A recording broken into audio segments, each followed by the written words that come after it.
وہ مجھے کہاں آپ کو خون نارمل مقدار میں لگ رہا ہے؟ اس نے سر جھکائے پوچھا۔ جتنا بھی ہو حیا کے لیے بہت ہوگا۔ وہ اسے لیے گاڑی میں بٹھا چکا تھا۔ وہ چپ چاپ بیٹھ گئی کیونکہ بس بحث کرنے سے کون سا اس نے مان جانا تھا، الٹا اسے ہی مان پڑنی تھی۔ سوری مسٹر ذیشان، ہم ان کا خون نہیں نکال سکتے۔ ڈاکٹر نے حوریہ کا بلڈ ڈونیٹ کرنے سے پہلے چیک اپ کرتے کہا۔ مگر کیوں؟ ذیشان نے حیرت سے پوچھا۔ پہلی بات تو یہ کہ ان کے اندر خود خون کی بہت کمی ہے، ان سے بوتل نکالنے کی نہیں بلکہ ان کو بوتل لگنے کی ضرورت ہے۔ دوسری وجہ یہ ہے کہ یہ پریگننٹ ہے اور پریگننسی میں ہم ان کا خون نہیں نکال سکتے۔ ڈاکٹر کی بات پر اسے حیرت کے ساتھ ساتھ خوشی بیک وقت ہوئی تھی۔ کیا سچ میں؟ اس نے خوشی سے پوچھا۔ جی بالکل، مگر افسوس کی بات یہ ہے کہ آپ اپنی بیوی کا خیال نہیں رکھتے۔ ان کی حالت دیکھیں، کہاں سے لگتا ہے کہ وہ ایک بیبی کو پیدا کر پائیں گی۔ ان کی ڈائٹ اچھی کریں اور پلیز پہلے ان کی خون کی کمی پوری کریں۔ ڈاکٹر کی بات پر وہ فوراً ہاں میں سر ہلا گیا تھا۔ پھر اس نے اپنی سیکرٹری سے کہہ کر 3 خون کی بوتلوں کا انتظام کروایا تھا، جس میں سے ایک اس نے حیا کے لیے منگوائی تھی اور 2 حوریہ کے لیے۔ بچے کی پیدائش کا سن کر حیا نے بہت واویلا مچایا تھا۔ کہاں وہ اس حوریہ سے پیچھا چھڑوا رہی تھی، کہاں وہ اس کی اولاد بھی آنے والی تھی، مگر ذیشان اس بار بھی اسے منا چکا تھا۔ حوریہ کی زندگی میں زیادہ کچھ نہیں مگر کافی حد تک آسانی آ گئی تھی۔ دن میں 2 وقت کی روٹی ملتی۔ اب وہ ذیشان کی مار بھی کمی آئی تھی۔ بالکل ختم نہیں ہوا تھا اس کا ظلم، پر کچھ حد تک کم ہوا تھا، مگر وہ جانتی تھی بچہ پیدا ہوتے ہی پھر سے زندگی حرام ہو جانی ہے۔ مگر جو بھی تھا وہ خوش تھی اپنے بچے کا سوچ کے کہ چلو اس کی زندگی گزارنے کی کوئی تو وجہ بنی۔ شادی ختم ہوئے 2 دن گزر گئے تھے۔ ان 2 دنوں میں زرمینہ اور ذوحان میں کوئی بات نہیں ہوئی تھی، بلکہ کل ان کی واپس روانگی تھی، اس لیے نوری اور ساجدہ جو ملنے آئی تھی ان دونوں کے ساتھ مل کر انہوں نے پارک جانے کا پلان بنایا تھا۔ مسکان، زرمینہ، زمل، سحر، ساجدہ اور نوری سب مل کر گئی تھیں گھومنے پھرنے۔ کسی بھی لڑکے کو ان کے ساتھ نہیں لے کر گئی تھیں۔ نوری کی پریگننسی کا 4تھا منتھ تھا، اس لیے گھر کی بڑی خواتین اسے جانے سے منع کر رہی تھیں، مگر نوری کا جانے کا بہت دل تھا، اس لیے اسے اپنا خیال رکھنے کی تلقین کرتی مانی تھی۔ ان سب کا ارادہ چڑیا گھر اور پارک جانے کا تھا۔ چڑیا گھر گھوم پھر کر وہ پارک میں انجوائے کر رہی تھی۔ یار چلو نا، سب لوگ گول گپے کھانے چلتے ہیں۔ نوری کے کہنے پر سب نے اسے گھور کر دیکھا تھا۔ بھابھی آپ نے پکنک پر تو بہانے سے آئی ہیں، اصل مقصد تو آپ کو باہر نکل کر چٹپٹی چیزیں کھانے کا تھا۔ زرمینہ نے آنکھیں چھوٹی کیے کہا، جس پر باقی سب نے اس کی بات پر حامی بھری تھی۔ ان سب کا نوری کو گھورنا بنتا تھا کیونکہ نوری بیبی جب سے پکنک پر آئی تھیں تھوڑی دیر بعد کوئی نہ کوئی چٹپٹی چیز لے کر کھا رہی تھی۔ یار پلیز نا، تم لوگوں کو سمجھو میری حالت ایسی کہ میرا دل کرتا ہے سب کھانے کو۔ گھر میں تم لوگوں کا بھائی اور میرا میاں جو ہے وہ بھی کچھ لا کر دیتا، امی الگ سے پرہیزی بناتی ہیں۔ نوری معصوم منہ بناتی بولی اور اس کے یوں منہ بنا پر ان سب کو اس پر ترس بھی آ گیا تھا۔ چلے پھر چلتے ہیں گول گپے کھانے۔ مسکان کے بولنے پر نوری نے بڑی سی مسکراہٹ چہرے پر سجائی تھی۔ وہ سب گول گپوں کا آرڈر دے چکی تھی اور ابھی وہاں پر پڑی چیئرز پر بیٹھی سب ہنسی مذاق کر رہی تھیں۔ تبھی ان کے پاس سے ایک لڑکا گزرتا انہیں چھیڑنے کے لیے کچھ اس انداز میں گا رہا تھا، پیار ہو جائے مجھے، پیار ہو جائے کسی سے، پیار ہو جائے مجھے، میرے امی ابو سے پیار ہو جائے۔ لڑکے کے یوں پاس سے گزر کر ان کی طرف دیکھ کر گانے پر اس گانے میں انہیں پتہ تو چل گیا تھا کہ وہ جان بوجھ کر ایسا کر کے انہیں چھیڑا ہے، مگر وہ سب چپ رہی سوائے زرمینہ کے۔ جوتوں کی کمی تو بہت کچھ کھانا پڑتا ہے۔ زرمینہ نے اس لڑکے کے گانے پر اونچی آواز میں ہی اپنا نیا گانا ایجاد کرتے گایا تھا، جس پر سب نے اسے گھور کر دیکھا تھا، مگر آگے سے زرمینہ کی مسکرا کر شرارتی انداز میں آنکھ ونک کرنے پر وہ سب ہنس پڑی تھی۔ زرمینہ تم پٹو گی کس دن؟ سحر نے ہنستے ہوئے کہا، جس پر زرمینہ نے حیرت سے اسے دیکھا تھا۔ مسکان، یار تصویر بناؤ سڑو آپی سحر کی، کیونکہ وہ ہنس رہی ہیں ابھی بھی۔ زرمینہ کی ڈرامائی انداز میں کہنے پر سحر نے اپنی آنکھیں دکھائی تھی۔ ساجدہ باجی آج آپ رات رہو گی نا یا پھر بھائی لے جائیں گے؟ زمل نے اچانک ساجدہ سے پوچھا۔ نہیں یار میں کل جاؤں گی، نوید کا میسج آیا تھا، وہ مجھے صبح لینے آ رہے ہیں۔ ساجدہ کے جواب پر وہ سب مسکرائی تھی۔ یہ تو بہت اچھی بات ہے، رات کو سب کزنز مل کر باتیں کریں گے، مسکان نے خوش ہوتے ہوئے کہا، جس پر باقی سب نے ہاں میں سر ہلانے لگی۔ باتوں کے درمیان ان کے گول گپے آ چکے تھے اور سب اپنی اپنی پلیٹیں لیتی گول گپے انجوائے کرنے لگی تھی۔ اسے ذیشان کا سیکرٹری لینے آیا تھا کیونکہ اسے ذیشان نے بھیجا تھا۔ آج اس کے ڈاکٹر کے پاس اپائنٹمنٹ تھی اور ذیشان کی اہم میٹنگ تھی، تو اس نے اپنے سیکرٹری کو اسے لینے بھیج دیا تھا تاکہ وہیں سے اسے ہاسپٹل لے جائے۔ وہ آفس کی بلڈنگ کو حیرت سے دیکھ رہی تھی، جبکہ حدید کو اس نے کندھے سے لگایا ہوا تھا۔ بلڈنگ بہت پیاری تھی، دیکھنے سے ہی پتہ چلتا تھا وہ واقعی بہت بڑی ڈریس ڈیزائنر کی کمپنی تھی۔ ہر طرف سے اسے مختلف رنگ برنگے ڈیزائننگ کپڑے، فراک اور لہنگے لٹکے نظر آ رہے تھے۔ سیکرٹری اسے اندر سیدھا ذیشان کے آفس روم میں خود چھوڑنے آیا تھا۔ آفس روم بالکل خالی تھا، شاید ذیشان میٹنگ میں تھا۔ میں حدید کو لے جاؤں؟ سیکرٹری، جس کا شاید حدید کے ساتھ کھیلنے کو دل کر رہا تھا، جھجکتے ہوئے حوریہ سے پوچھنے لگا، جس پر اس نے مسکرا کر حدید کو اسے پکڑوا دیا تھا اور حدید کو لیتا آفس سے نکل گیا تھا۔ وہ کافی دیر سے انتظار کر رہی تھی ذیشان کا، مگر وہ نہیں آیا تھا۔ اس نے صبح سے طبیعت کچھ زیادہ ہی خراب تھی، اس لیے ابھی بھی بیٹھتے ہوئے اسے اچانک الٹی آئی تھی۔ وہ بھاگ کر آفس روم کے اٹیچ واش روم میں گھس گئی تھی۔ الٹی کر کے منہ دھو کر وہ واش روم سے نکلنے لگی تو اسے آفس روم کا دروازہ کھلنے کی آواز آئی۔ اس نے قدم دروازہ کھلنے کی آواز پر نہیں رکے تھے بلکہ حیا کی آواز پر رکے تھے، جو ذیشان کے ساتھ آفس میں داخل ہوئی، اس سے باتیں کر رہی تھی۔ ذیشان تم آخر کب کر رہے ہو مجھ سے شادی؟ کب اس حوریہ کو دور کرو گے ہماری لائف سے؟ حیا کے سوال پر واش روم میں بند حوریہ کے کان کھڑے ہوئے تھے۔ بس کچھ ماہ اور حیا، پھر میں تمہاری اور اپنی شادی اناؤنس کروں گا، اور ایک اور گڈ نیوز تمہارے لیے، میں حوریہ کو بھی طلاق دے دوں گا۔ ذیشان نے اسے اس کے کندھے سے تھامتے ہوئے کہا، جس کے جواب پر اندر کھڑی حوریہ کو نہ جانے کیوں اچانک گھٹن سی محسوس ہوئی۔ اسے تو خوش ہونا چاہیے تھا اس بات پر کہ ذیشان جلد اسے آزاد کر دے گا۔ اسے ہوئی تھی خوشی، مگر جس حد تک ہونی چاہیے تھی اتنی نہیں ہوئی تھی۔ کتنے ماہ؟ حیا نے اگلا سوال کیا۔ یہی کوئی 6 ماہ تک۔ ذیشان کے جواب پر جہاں حیا خوش ہوئی تھی وہیں حوریہ کو لگا وہ سانس نہیں لے پائے گی، یعنی وہ شخص اپنی بات پر اڑا ہوا تھا، وہ واقعی اس سے اس کے بچے الگ کر دینے والا تھا۔ وہ اپنے منہ پر ہاتھ رکھتی اپنی اچانک آنے والی ہچکی کو روک گئی تھی۔ اوکے ٹھیک ہے، مشکل سے صحیح پر وہ گزار لوں گی یہ عرصہ بھی، جیسے پہلے 1 سال اور 7 ماہ گزارے ہیں۔ حیا کے جواب پر وہ محض مسکرایا تھا۔ اوکے تو میں چلتی ہوں، مجھے میری دوست سے ملنے جانا ہے، وہ کہتی اپنا بیگ کاندھے پر ڈالے آفس روم سے نکل گئی تھی۔ حوریہ تو اندر رونے میں اتنی مصروف تھی کہ اسے باہر نکلنا یاد ہی نہیں رہا تھا۔ تقریباً 5 منٹ بعد سیکرٹری حدید کو لے کر آفس میں آیا تھا۔ سر حدید صاحب سو گئے ہیں؟ سیکرٹری سوئے ہوئے حدید کو احتیاط سے تھامے اندر آتے ہوئے بولا، جبکہ حدید کا یہاں دیکھ کر اسے حیرت ہوئی تھی۔ حدید یہاں کیسے؟ اور حوریہ کہاں ہے؟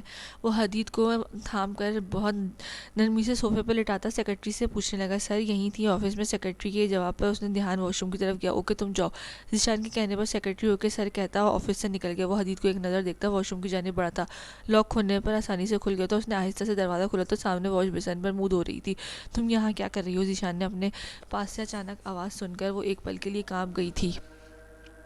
وہ مجھے وامٹ ہو رہی تھی اس لیے واش روم میں آئی تھی، حوریہ نے اٹکتے ہوئے جواب دیا۔ اوکے آ جاؤ باہر، اب ڈاکٹر کے پاس بھی جانا ہے۔ ذیشان کے کہنے پر وہ ہاں میں سر ہلاتی اس کے پیچھے ہی باہر نکلی تھی۔ ابھی اس نے واش روم سے باہر 3-4 قدم ہی رکھے تھے، وہ اس کا سر بری طرح سے چکرایا تھا۔ اس سے پہلے کہ وہ گرتی، ذیشان جو اچانک اس کی جانب پلٹا تھا، اسے گرتا دیکھ کر فوراً اس کی کمر کے گرد بازو حائل کرتے اسے تھام گیا تھا۔ حوریہ حوریہ آنکھیں کھولو۔ وہ اس کے چہرے کو تھپتھپاتا اسے ہوش میں لانے کی کوشش کرنے لگا، مگر حوریہ کو ہوش نہیں آیا تھا۔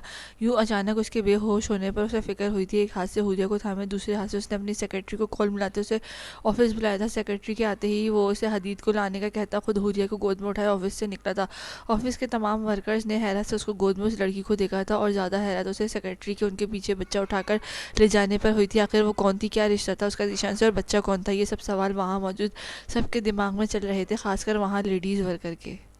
پارک میں سب نے بہت انجوائے کیا تھا۔ سب سے زیادہ مزہ جس چیز میں سب کو آیا تھا وہ تھا کپلز کو پکڑنا۔ وہ ہر جگہ دھیان رکھ کر ایسے کپلز کو ڈھونڈتی تھی جس میں پتہ چل جاتا تھا کہ وہ کپلز ڈیٹ پر آئے ہیں اور چھپ کر آئے ہیں۔ پھر وہ ان کپلز پر کمنٹ پاس کرتی اور جان بوجھ کر ان کے پاس سے گزرتی، انہیں تنگ کرتی کہ آخر وہ کپلز ہی اٹھ کر چلے جاتے۔ یار آپ ہی ہر طرف کپلز دیکھ کر مجھے میرے شدید کمارے ہونے کی شدید فیلنگز آ رہی ہیں۔ مجھے نہیں پتا میری شادی کب ہو، مجھے بھی شادی کرنی ہے۔ زرمینہ کے اندر کا کیڑا جاگ گیا تھا اور وہ جان بوجھ کر انہیں تنگ کرنے کو بولی۔ وہ اپنے اور زوہان کے نکاح کو سرے سے بھولے بیٹھی تھی۔ ہاں ہماری بعد میں کریں گے، تیری پہلے ہونی چاہیے۔ سحر کی بات پر وہ دانت دکھانے لگی۔ مجھے نہیں پتا، مجھے کرنی ہے شادی۔ ڈھونڈو کوئی شہزادہ میرے لیے، میری شادی کرواؤ، کیونکہ میرے بچوں سے زیادہ ویٹ نہیں ہو رہا نیچے آنے کے لیے، اور وہ تب ہی آئیں گے جب ان کے بابا ملیں گے۔ زرمینہ کی باتوں پر وہ سب توبہ کرتی اس پر ہنسی تھی۔ ڈھونڈتے ہیں، پہلے تمہارا ہی ڈھونڈتے ہیں، زمن نے ہنستے ہوئے کہا، جس پر وہ شرمانے کی ایکٹنگ کرنے لگی۔ اسے شوق نہیں تھا شادی کا اور نہ ہی کوئی ترسی ہوئی تھی، بس کبھی یوں ہی سب کو ہنسانے کے لیے یا تنگ کرنے کے لیے ایسے ہی بول دیتی، جس پر سب اسے شدید ترسی عورت کہتے تھے۔ وہ سب اپنی پکنک انجوائے کرتی واپس گھر روانہ ہو چکی تھی۔ ان کا آج کی رات بھی نہ سونے کا ارادہ تھا، کیونکہ کل سب نے چلے جانا تھا، تو وہ اپنا لاسٹ ڈے اور نائٹ انجوائے کر کے یادگار بنانا چاہتی تھیں۔ آپ کو علم بھی ہے کہ آپ کس قدر کمزور ہیں، آپ کی وائف ان کی کنڈیشن دیکھیں، اس طرح سے اور کیسے بیبی کو دنیا میں لا سکتی ہیں۔ پلیز مسٹر ذیشان اپنی بیوی کا خاص خیال رکھیں، انہیں سب سے پہلے تو روز خون کی بوتل لگوائیں اور ان کے ایچ بی پورا کریں، کھانے پینے کا خیال رکھیں ان کی، اور انہیں ٹینشن سے دور رکھیں، یہ سب کچھ ان کی صحت کے لیے ضروری ہے، انہیں خوش رکھیں۔ ڈاکٹر کی ساری باتیں اور ہدایت وہ غور سے سنتا ہاں میں سر ہلا رہا تھا۔ باقی سب تو ٹھیک ہے، مگر وہ اسے خوش کیسے رکھتا؟ اب خیر جو بھی تھا کچھ تو کرنا تھا، اس لیے اپنی اولاد کے لیے وہ ڈاکٹر کا شکریہ کہتا حوریہ کو ڈسچارج پیپرز بنواتا چل پڑا۔ سیکرٹری ابھی بھی اس کے ساتھ تھا، حدید کو وہی پکڑے ہوئے تھا۔ رات کے وقت سب کزنز لڑکے اور لڑکیاں مل کر مختلف گیمز کھیلتے، ہنسی مذاق کرتے اپنا وقت یادگار بنا رہے تھے، جبکہ تمام بڑے سو چکے تھے انہیں ان کے حال پر چھوڑتا۔ آج حیرانگی والی بات تو یہ تھی کہ زوہان صاحب بھی شامل تھے ان کے ساتھ اور گھل مل رہے تھے۔ اسے ہنستا مسکراتا دیکھ کر زرمینہ کو تو جیسے ہارٹ اٹیک آنے والا تھا۔ خیر رات 2 سے 3 بجے کے قریب سب نے اس محفل کو ختم کرتے سونے کا فیصلہ کیا اور وہیں لاؤنج میں نیچے دریاں بچھاتے سونے لگے. لڑکیاں ایک طرف جبکہ لڑکے ان سے تھوڑے سے فاصلے پر اپنی دریاں گدے بچھاتے سو گئے تھے. تقریباً 1 گھنٹے بعد زرمینہ جسے ایک جگہ ٹک کر سونے کی پسلے مارتے مارتے لڑکوں کی سائڈ پر چلی گئی تھی. ذوحان جو اسی سائڈ پر لیٹا تھا اور کچی نیند میں تھا, اچانک خود پر وزن محسوس کرتے اس نے آنکھیں کھولی تو زرمینہ کو اپنے پاس دیکھا. اسے حیرت ہوئی تھی اور اس کے اوپر ایک بازو اور ایک ٹانگ رکھے فل اس پر چڑھی سو رہی تھی. اس کے یوں خود پر چمٹ کر سوتا دیکھ کر ذوحان کے چہرے پر مسکراہٹ بکھری تھی, کیونکہ اس کی سائڈ زرمینہ کی طرف ہی تھی, اس لیے زرمینہ کا سوتا ہوا معصوم چہرہ اس کی نظروں کے بالکل سامنے تھا. وہ محبت سے اس کے چہرے کو تکتا, ایک ہاتھ اس کے چہرے پر جھولتی آوارہ زلفوں کے پیچھے کر رہا تھا. اسے اس وقت یہ لمحہ دنیا کا سب سے خوبصورت لمحہ لگا تھا. تھوڑا سا چہرہ آگے کرتے اس نے ہلکے سے زرمینہ کے ماتھے کو لبوں سے چھوا تھا. اپنی محبت کی پہلی مہر اس نے اس کے ماتھے پر دیتے اپنی محبت کی پاکیزگی ظاہر کی تھی. اگر زرمینہ ہوش میں ہوتی تو اس کو چاہتی ہوتی تو اس وقت وہ خود کو دنیا کی خوش قسمت اور معتبر عورتوں میں شامل سمجھتی. تقریباً آدھا گھنٹہ اس کے یوں ہی بنا نظروں کا زاویہ بدلے اس کے چہرے پر نظریں ٹکائے رکھی تھی. یہ لمحہ بھی قسمت سے ملتے ہیں. محبوب سامنے ہو, آپ کا محرم بھی, اوپر سے بنا کسی مداخلت کے اسے دیکھنے کا موقع بھی ہو, تو عشق کے لیے وہ لمحہ, وہ وقت دنیا کی قیمتی اور مہنگے وقتوں میں ہوتا ہے. اس کا دل تو نہیں تھا اسے دور کرنے کا, مگر مجبوری تھی, کیونکہ فجر کا ٹائم تھا, کوئی بھی آ سکتا تھا اور پھر یہاں سے سوئے لوگوں میں سے بھی کسی کی آنکھ کھل سکتی تھی. وہ آہستہ سے اس کے بازو اور ٹانگ کو خود پر سے اتارتے کھڑا ہوا اور بنا کوئی آواز کی اس نے زرمینہ کو اپنے بازو میں بھرا تھا. اس کی گود میں اٹھانے سے زرمینہ نے تھوڑا سا ہلتا اپنا چہرہ اس کے سینے میں چھپاتے اس کے گرد بازو باندھے تھے. ذوحان نے زرمینہ کی اس حرکت پر اپنی آنکھیں زور سے بند کی تھی. یہ لڑکی تو اس کا ضبط آزما رہی تھی. اس نے اس کے ارادے تو پہلے ہی اسے پاگل اور دیوانہ کیے تھے, انہیں اداؤں پر تو اس نے اپنا دل ہارا تھا. خیر, خود سے اور اپنے جذبات پر قابو کرتے وہ اسے لیے لڑکیوں کی طرف آیا اور اسے اینڈ پہ جا کر لٹا دیا, تاکہ اگر وہ اب ادھر ادھر ہو تو لڑکوں کی طرف نہ آئے, کیونکہ اب اس کے آگے باقی لڑکیاں تھیں. وہ اسے لٹا کر خود بھی واپس آتا اپنی جگہ پر لیٹ گیا. اسے نیند اب کہاں آنی تھی. وہ سر کے نیچے بازو رکھتا چھت کو گھورتے ہوئے زرمینہ کو سوچنے لگا. اسے سوچتے ہوئے ذوحان کے چہرے پر مسکراہٹ نمایاں تھی.